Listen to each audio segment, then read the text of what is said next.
Masih dari dunia politik, saudara, di mana Ketua Umum Partai Demokrasi Indonesia Perjuangan, Megawati Soekarno Putri menyindir partai politik yang masih pikir-pikir untuk mengusung Ganjar Pranowo sebagai bakal calon presiden di 2024 nanti.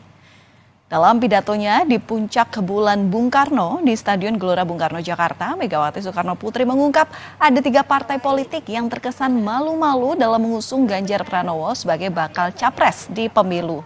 Meski tak menyebutkan parpol yang dimaksud, Megawati bilang PDI Perjuangan bisa saja mencalonkan baca pres dan bacawa pres sendiri tanpa berkoalisi. Di acara puncak bulan Bung Karno hadir juga Ketua Umum Partai Golkar Airlangga Hartarto, kemudian Ketua Umum PAN Zulkifli Hasan dan Wakil Ketua Umum PKB Jazilul Fawait.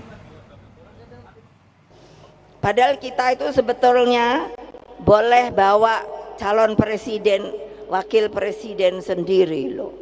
Tapi saya membuka pintu. Kalau di sini ada 1, 2, ada 3. Itu yang saya bilang, ya katakan lagi mikir-mikir dulu dah. Tuh bapak-bapak kan diketawain. Lo benar, tapi ya saya bilang ya enggak apa-apa. Mau ikut boleh, ndak ikut ya ndak apa-apa. Betul ndak? Merdeka!